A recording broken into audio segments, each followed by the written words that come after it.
Okey, Assalamualaikum dan selamat petang. Good morning, good afternoon, good evening. Bukan good night. Good night untuk tidur saja. So, hari ni Cikgu Abah nak share. Hari ni ialah first time bersiaran di channel YouTube Cikgu Abah 9374. So, hari ni Cikgu Abah nak share basic untuk semua, daripada murid-murid saja. Mungkin mak, ayah murid, abang, kakak murid pun boleh tumpang tips penting ni. Okay, cara untuk menguasai ataupun berbahasa Inggeris dengan baik. 6 tips penting kat sini, 6 tips penting. Boleh tengok 6 tips penting cara nak berbahasa Inggeris dengan baik. Okay, so kita go through one by one. Sebelum tu siapa yang baru, memang semua orang first time lah sampai di channel ni, sebab ini betul-betul baru, channel baru saya. Boleh bagi sokongan kepada saya untuk hasilkan lebih lagi banyak video-video yang berbentuk educational macam ni. Akan share benda-benda yang baik, benda-benda yang untuk tujuan penambahbaikan diri saya sendiri dan juga rakan-rakan yang lain, anak-anak murid, pelajar, universiti, apa semualah, mak, ayah, abang, kakak semua. Dengan cara subscribe channel ni. Okay, subscribe, tekan button like, drop komen apa lagi topik-topik yang berkenaan dengan bahasa Inggeris yang rasa-rasa tuan-tuan, perempuan, adik-adik, pelajar, anak-anak murid, kesayangan semua nak tahu, terutamanya kalau berkaitan dengan bahasa Inggeris lah. Walaupun ini adalah posting video berkenaan cara nak menguasai ataupun berbahasa Inggeris dengan baik, saya akan menjalankan dalam dua bahasa, bahasa Melayu, penerangan dan bahasa Melayu, supaya lebih jelas kita punya dapatan untuk mencapai objektif dengan lebih baik lah. So kita go through lah. Yang pertama, cara berbahasa Inggeris dengan baik. Okay, poin pertama apa dia? Okay, so untuk menguasai bahasa Inggeris dengan baik ni, yang pertama, nak tak nak kita memang kena menerima bahawa bahasa Inggeris adalah satu bahasa yang pelik. Kan, even saya sebagai seorang guru yang mengajar bahasa Inggeris sekalipun, masih lagi menganggap bahasa Inggeris ni adalah satu bahasa yang pelik. Kenapa pelik? Sebab kadang-kala, okay, boleh baca kat sini, kadang-kala, okay, tengok. Okay, fokus.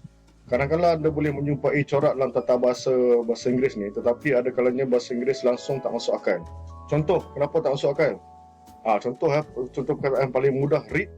Okay, read, membaca. Kalau dalam bahasa Melayu tersebut, cara dia macam R-I-D, read kan, membaca. Tapi dalam bahasa Inggeris, ejaan dia sama, R-E-A-D, read, membaca. Dan boleh juga dibaca dengan cara R-E-A-D tu jadi red. Macam red, macam merah macam tu kan, warna merah, red. R-E-A-D, read, R-E-A-D, red, red kan. Benda sama, tapi sebutan dia berbeza. Okay, beza dia apa? Beza dia bila kita nak bagi tahu read ataupun red tu, kata kerja tu dalam masa present tense ataupun past tense. Nanti saya akan masukkan lebih lanjut lah berkaitan dengan tenses ni. Okay, tak apa. Ini nak bagi tahu secara kasarnya dulu. Kita kena terima kenyataan bahasa Inggeris ni adalah bahasa yang pelik. Ni contoh dia. Sama juga dengan ni. Mouse. Mouse. Tikus. Seekor tikus, mouse. Tapi kalau tikus tu satu, kan? Kalau tikus tu beramai-ramai, lebih dari seekor tikus, dia tiba-tiba dia jadi mice. M-I-C-E. Pelik kan? Dia terus tukar. Padahal kalau ambil ayat ataupun perkataan yang lebih kurang bunyi dia, contoh house. Okay, house, rumah. Kalau banyak-banyak rumah, lebih dari satu rumah, dia tak jadi highs pula. H-I-C-E. Dia jadi houses. H-O-U-S-E-S. Okay, nampak nampak tak betapa pelik bahasa Inggeris? So nak tak nak, first thing first, kita kena terima bahawa bahasa Inggeris ni adalah satu bahasa yang pelik, untuk kita go through to the next step. Okay, tak apa, boleh baca boleh baca balik nanti. Saya nak terus ke slide seterusnya. Okay, so untuk step pertama, itu belum step lagi itu baru secara kasarnya. Okay, so step pertama ialah, boleh tengok kat sini. Step pertama ialah, untuk menguasai bahasa Inggeris ni, kita kena mempelajari bahasa Inggeris selama, mempelajari bahasa Inggeris selama sejam seminggu sekali. Selalunya tak mencukupi untuk membuat sebarang kemajuan yang sebenar. Okay, so apa cara dia? Cara terbaik untuk meningkatkan penguasaan bahasa Inggeris kita ialah dengan pantas, kita kena praktis benda ni setiap hari. Okay, sebab kata pepatah Jawa, practice makes perfect. So kena selalu praktis dengan cara Praktis tu mesti dilakukan setiap hari. Setiap hari. Tak boleh seminggu sekali, tapi dalam sekali tu terus ambil 5 jam, tak boleh. Kita kena cabar diri kita. Kena cabar diri kita mendengar dalam bahasa Inggeris, bercakap dalam bahasa Inggeris, cuba membaca dan fahamkan apa yang kita baca dalam bahasa Inggeris. Setiap hari, tak payah lama. Sehari 5 minit, 10 minit. 10 minit pun dah kira lama dah. So tak payah lama. 5 minit, 6 minit pun dah cukup. Tapi pastikan benda tu menjadi rutin harian kita. Rutin harian. Itu yang pertama, langkah pertama. So apa dia langkah kedua? Langkah kedua ialah dengan cara berhenti untuk menjadi seorang pelajar. Berhenti untuk menjadi seorang pelajar. Untuk kalau you nak baca kat sini, you boleh baca. Tapi saya akan terus huraikan lah. Cara untuk berhenti menjadi seorang pelajar ni bermaksud kita kena berhenti berfikir bahawa kita ni adalah seorang pelajar yang nak belajar bahasa Inggeris. Tapi kita kena terapkan dalam diri kita ialah seorang pengguna bahasa Inggeris. Macam kita guna bahasa Melayu kan, daripada kecil kat rumah sampai sekarang menggunakan bahasa Melayu. Tapi itu pun kalau suruh buat karangan hari ni menggunakan bahasa Melayu, still tunggal langgang tunggal karangan kan. So no problem benda tu. Untuk bahasa Inggeris lagi lah, bukan bahasa ibunda, bahasa kebangsaan kita kan. Salah tak apa, as long as setiap hari kita kena tekankan ataupun setkan dalam kita punya pemikiran, kita bukan seorang pelajar yang nak belajar bahasa Inggeris. Kita ialah seorang pengguna bahasa Inggeris. Cara dia apa? Bila apa-apa benda kita nak buat, nak bayangkan, kita bayangkan benda tu dalam bahasa Inggeris. Contoh yang saya bagi kat sini, apple, senang kan. Bila contoh ada dekat dapur ada apple, dan bila you nak pergi, hari ni rasa macam nak makan apple lah, dan you terbayang apple tu ialah ejaan dia EPAL, apple. Cuba after this, next time, selepas daripada saat ini, bila you cakap, saya nak makan apple lah, tapi you bayangkan dalam you punya kotak pemikiran tu, apple yang dieja dengan ejaan APPLE, apple. So kita bermula daripada benda yang kecil. Dalam kelamaan dia akan jadi besar. Jangan terus nak pergi besar, tak boleh. Itu poin yang kedua. Berhenti untuk menjadi seorang pelajar. Kita kena setkan dalam pemikiran kita ialah kita adalah seorang pengguna bahasa Inggeris, bukan pelajar. Next. Cara ketiga. Bila kita bersoal jawab, tadi kita dah praktis untuk cuba menggunakan bahasa Inggeris dalam kotak pemikiran kita kan. This one. Bila kita berkomunikasi dengan orang, two ways communication kan. Orang tu tanya, kita nak jawab. Orang tu tanya, kita nak jawab. Dan orang tu tanya dalam bahasa Inggeris. Contoh dengar betul-betul soalan tu. Sebab apa? Sebab ingatlah, selalunya jawapan yang kita perlu jawab tu selalunya dah ada di dalam soalan tu. Belajar macam saya cakap sebelum ni.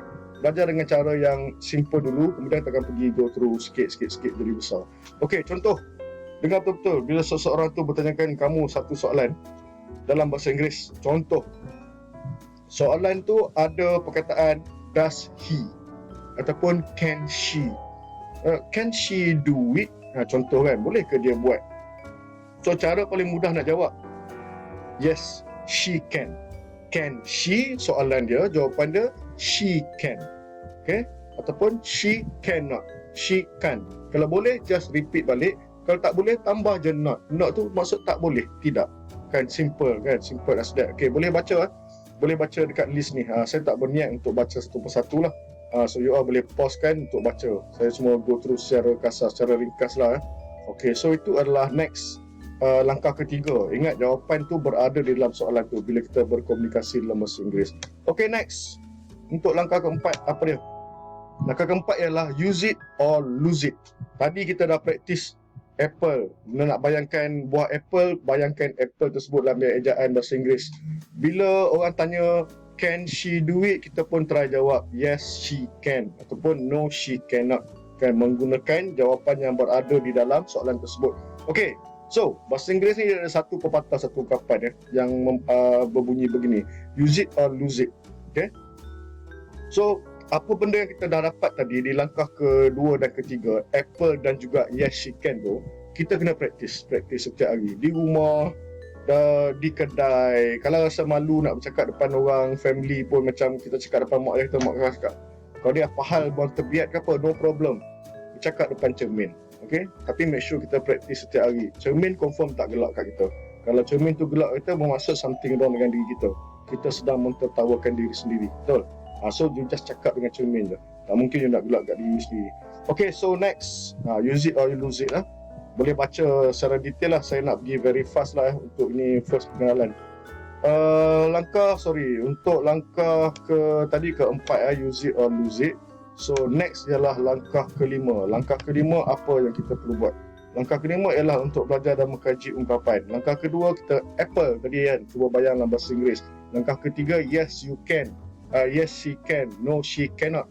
Okay, so langkah keempat ialah kita kena praktis kan. Praktis. Dan langkah kelima ialah belajar untuk mengkaji ungkapan. Okay, di sini baru kita mula untuk belajar ayat-ayat yang lengkap. Itu next tutorial ataupun next session saya akan bagi sikit macam mana. So ini ialah langkah kelima. So jangan start nak belajar bahasa Inggeris, start nak menguasai bahasa Inggeris, terus nak pergi ke langkah kelima ni. Follow step by step yang saya bagi tahu tadi kan. Go with the simple dulu. Okay, start with the simple. Every 1,000 step, start with a very first step kan. So tak boleh terus nak melangkah jadi langkah 1,000. Bermula dengan langkah pertama. Kalau tak you akan stress nanti. So next, langkah terakhir, 6 tips penting.